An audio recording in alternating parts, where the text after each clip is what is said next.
Бүгін біз жиындардың бірігуі және қиылысуы жайлы білетін боламыз.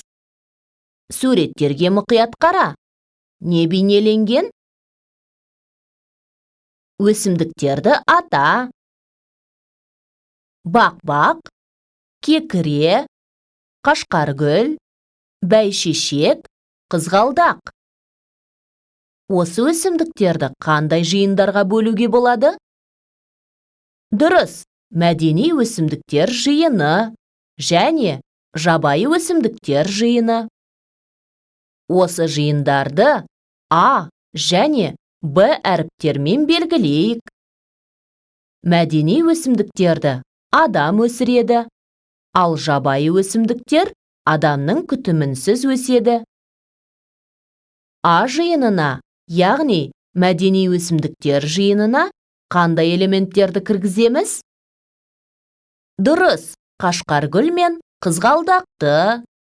Ал қай элементтер жабайы өсімдіктерге жатады? Дұрыс, бұл бақ-бақ, кекіре және қызғалдақ. Қызғалдақ та жабайы өсімдіктерге жатады.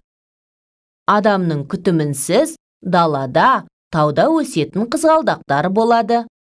Қызғалдақтың А жиынына да, Б жиынына да тиісті екенін қалай белгілесек болады? Ол үшін екі диаграмманы бірін-бірі қиып өтетіндей етіп біріктіреміз. Қызғалдақ А және Б жиынының қиылысу элементі болады. Қиылысу белгісі былай жазылады. Оқиық. А жиыны қиылысады Б жиынымен. Осы екі жиынның ортақ элементі бар. Бұл қызғалдақ. Берілген жиындарды не біріктіруі мүмкін?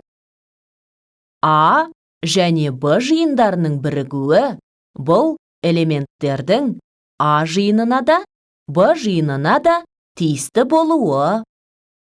Бірігу белгісі былай жазылады. Қандай элементтер жиындарды біріктіреді? Дұрыс, жиындарды біріктіретін элементтер қашқаргүл, қызғалдақ, бақ-бақ, кекіре және бәйшешек. Мәдени өсімдіктер жиыны жабайы өсімдіктер жиынымен бірігеді. А жиыны мен Б жиыны бірігеді.